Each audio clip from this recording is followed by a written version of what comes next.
Il sera l'antagoniste principal de Transformers Rise of the Beast en juin 2022, un personnage créé en 1986, lieutenant de Galvatron, qui a connu de nombreuses versions différentes dans le multivers. Aujourd'hui, on parle d'un personnage qui sera dans un an peut-être l'un des plus populaires de la licence, Scourge. Scourge est l'un des personnages créés en 1986 pour le film d'animation G1. Il est une création d'Unicron qui se base sur Thundercracker pour en faire un lieutenant de Galvatron. Scourge sera à la tête de son propre petit groupe de Decepticons, les Sweeps, identiques à lui et qui servent plus ou moins de chair à canon. Dans le film en lui-même, Scourge a un rôle bien plus secondaire que Galvatron ou même Cyclonus, se contentant d'obéir aux ordres de son chef sans trop poser de questions. Lui et les Sweeps tuent notamment Ultra Magnus sur la planète des Junkions afin de récupérer la matrice. Dans la saison 3 de la série, Scourge sera un antagoniste récurrent, formant avec Cyclonus un duo qui ne fait que subir les sautes d'humeur de leur chef.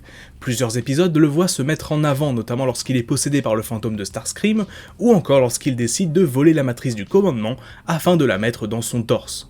Cependant, comme on peut s'y attendre, combiner la matrice avec une création d'Unicron n'est pas forcément l'idée du siècle, et il devient alors un monstre difficilement contrôlable qui essaye de prendre le contrôle des Decepticons. Il sera finalement vaincu par Rodimus, qui lui reprend l'artefact. Plus tard, il devient un Target Master s'alliant avec Fracas, originaire de la planète Nebulos, qui devient son partenaire et se transforme en un nouveau blaster que Scourge utilise pour vaincre les Autobots lors d'une bataille. S'il est finalement battu lors de la fin de la série G1 dans l'arc The Rebirth, il continue d'apparaître dans la série japonaise Transformers Headmaster, qui ignore volontairement cette conclusion afin de continuer l'histoire.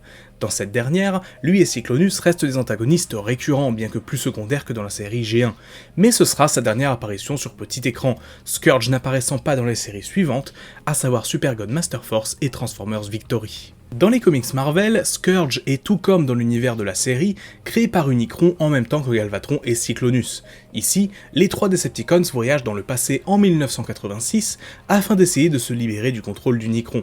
Après l'échec de cette mission, ils furent renvoyés à leur époque d'origine et assistèrent à la destruction du frère de Primus par Rodimus Prime. Galvatron décide alors de retourner de nouveau dans le passé, mais laissa cette fois-ci Scourge et Cyclonus derrière lui, sous les commandes de Shockwave. Opérant en duo pendant un certain temps, Unicron finit par reprendre le contrôle d'eux et les fait tuer leur chef, Shockwave donc, afin de reprendre le leadership des Decepticons ensemble. Scourge et Cyclonus prennent alors les commandes de leur camp et relancèrent les hostilités face aux Autobots. Lors d'une bataille, le chasseur de primes, Death Head, les poussa dans un portail spatio-temporel, les renvoyant en 1988. Ils arrivent alors sur Cybertron à cette époque et se retrouvent sous les commandes de Scorponok, pour qui ils vont effectuer diverses missions, au cours desquelles Scourge va devenir un Target Master tout comme dans la série. Sur Terre, ils retrouvent leur ancien leader Galvatron et s'opposent à lui afin de lui dérober son artefact lui permettant de voyager dans le temps. Après leur échec, ils rejoignirent Shockwave, alors à la tête des Decepticons sur notre planète. Au détour d'une conversation, Cyclonus laissa échapper que lui et Scourge ont tué Shockwave dans le futur. Souhaitant empêcher cela, il envoya sur eux un clone de Megatron que Scourge refuse dans un premier temps d'attaquer. En effet, il pense que détruire ce qu'il pense être Megatron aujourd'hui empêcherait la création de Galvatron dans le futur et donc la leur, créant ainsi un paradoxe temporel. Mais alors qu'une bataille entre Autobots et Decepticons faisait rage, une faille spatio-temporelle commença à apparaître sur le champ de bataille à cause de la présence, entre autres, de Megatron et Galvatron côte à côte, ainsi que de Scourge et Cyclonus, qui ne sont pas censés exister à cette époque. Mais la faille prit une ampleur encore plus conséquente lorsque Cyclonus fut tué lors de cet affrontement.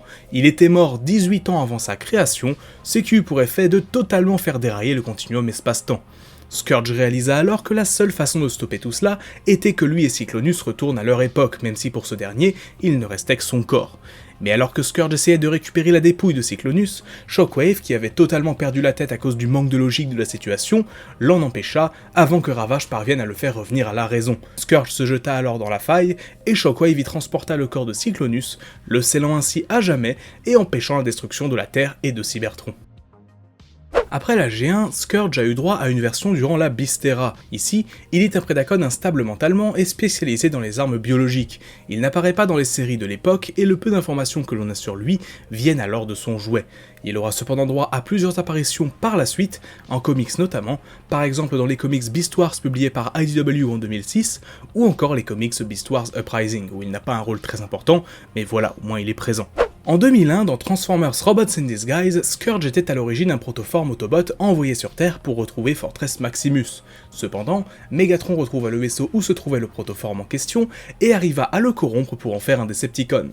Au moment de scanner un véhicule pour son nouveau soldat, Megatron scanna également Optimus par erreur, et le résultat de cette fusion fut donc Scourge, un robot reprenant plusieurs caractéristiques de Prime, mais n'étant pas totalement identique physiquement à ce dernier. Son objectif en tant que protoforme Autobot était de retrouver Fortress Maximus, mais après avoir été corrompu par Megatron, son esprit bascula et il souhaita alors prendre le contrôle du Titan pour dominer le monde, une sorte de mélange donc entre son objectif d'Autobot et la corruption due à sa nouvelle part de Decepticons, ce qu'il ne parvint pas à faire. Megatron, devenu depuis Galvatron, en profita alors pour le reprogrammer une fois encore, s'assurant de sa loyauté. Le Scourge de cette série est connu au Japon sous le nom de Black Convoy, nom donné à Nemesis Prime en temps normal, sauf qu'à cette époque, Nemesis Prime n'avait pas encore été inventé. Ainsi, le personnage s'appelant Scourge dans la série est bien plus proche de Nemesis que l'on connaît aujourd'hui. Mais il faut bien comprendre qu'à l'époque, le concept de double maléfique d'Optimus était encore très récent, et le nom Nemesis Prime ne sera inventé que 2 ans plus tard dans Transformers Armada. Ainsi, et même si ça peut faire bizarre avec le recul, ce personnage n'est pas Nemesis Prime, mais bien une version alternative de Scourge. Dans Transformers Cybertron en 2005, Scourge est de nouveau réinventé, cette fois-ci en tant que chef de la Jungle Planet, se transformant en dragon à 3 têtes. Après avoir été le disciple de Backstop, un bot pacifique, il décide de se retourner contre ce dernier et de lancer une révolution sur son monde, avec un message assez simple, lui obéir ou être détruit. Son immense force physique lui assura la domination de sa planète, qu'il dirige donc depuis longtemps d'une main de fer. Lorsque les Decepticons arrivent à la recherche de la cyberclé de la planète, il décide de s'allier dans un premier temps avec eux, mais réalisa vite que leurs intentions ne sont pas aussi nobles que ce que Megatron souhaite leur faire croire. Après avoir rencontré les Autobots, il est notamment impressionné par Lori, l'une des humaines accompagnant ces derniers, qui n'a pas peur de s'opposer à lui.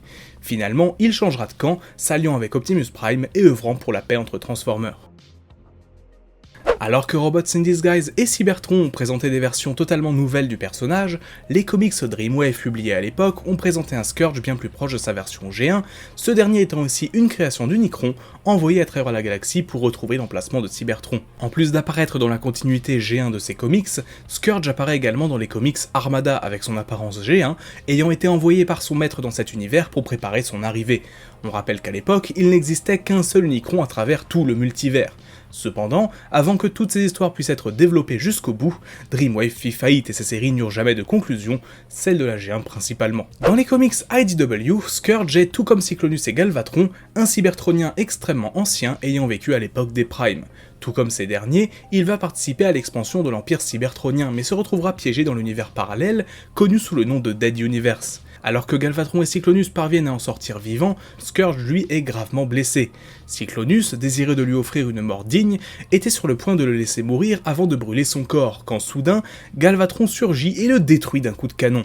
Si Cyclonus ne comprend pas l'action de son chef, il voit d'un coup Scourge sortir des flammes, parfaitement vivant. En effet, Galvatron, alors équipé de l'équivalent de la matrice du Dead Universe, connu sous le nom de The Darkness, s'est servi de l'artefact pour le ramener à la vie, créant par la même occasion son armée, les Sweeps. Par la suite, Scourge et les Sweeps accompagnèrent Galvatron dans ses missions avant d'être vaincus par les Autobots. Si on sait que Scourge est a priori mort, on ne sait pas exactement comment ni quand. Si les apparitions de Scourge depuis les années 2000 se sont faites assez rares en dehors des comics, le personnage a récemment été annoncé comme antagoniste principal du prochain film Transformers, Rise of the Beasts, où il sera à la tête des Terrorcons. Le personnage devait être assez différent de ce qu'on a connu jusqu'alors, étant tantôt décrit comme un mix entre sa version R.I.D. et Cybertron, sa version G1 et R.I.D., ou encore comme un personnage totalement nouveau pour le peu de gens qui ont eu accès à un visuel du personnage. On verra bien cela dans les prochains mois, mais en attendant, c'est une excellente chose de remettre Scourge sur le devant de la scène. Scourge fait partie de ces personnages emblématiques de la fin de la G1, au même titre que Galvatron ou Rodimus Prime. Si le personnage garde souvent une connexion avec Unicron, et c'est fort possible que ce soit encore le cas en 2022 dans Rise of the Beasts, il a su se développer à travers d'autres versions, en particulier en 2001 dans Robots in Disguise, et en 2005 dans Cybertron. Si Scourge est aujourd'hui assez secondaire, nul doute que sa future apparition sur grand écran en tant qu'antagoniste principal va le faire redevenir un personnage extrêmement populaire auprès des fans. Merci à vous d'avoir regardé cette vidéo, n'hésitez pas à l'aimer si elle vous a plu, et laisser un petit commentaire pour me donner votre avis. Si vous n'êtes pas encore abonné, n'hésitez pas à le faire pour pouvoir suivre toutes les nouvelles sorties, c'est gratuit et ça aide beaucoup. Enfin, si vous souhaitez aider à l'amélioration de la chaîne en me soutenant financièrement, vous trouverez dans la description les liens vers mon compte Tipeee et ma boutique Teespring, où vous pouvez me demander un focus sur le personnage de votre choix, voir les vidéos en avance et acheter des t-shirts en rapport avec la chaîne. Sur ce, on se dit à très bientôt pour une nouvelle vidéo, c'était Magnus, ciao.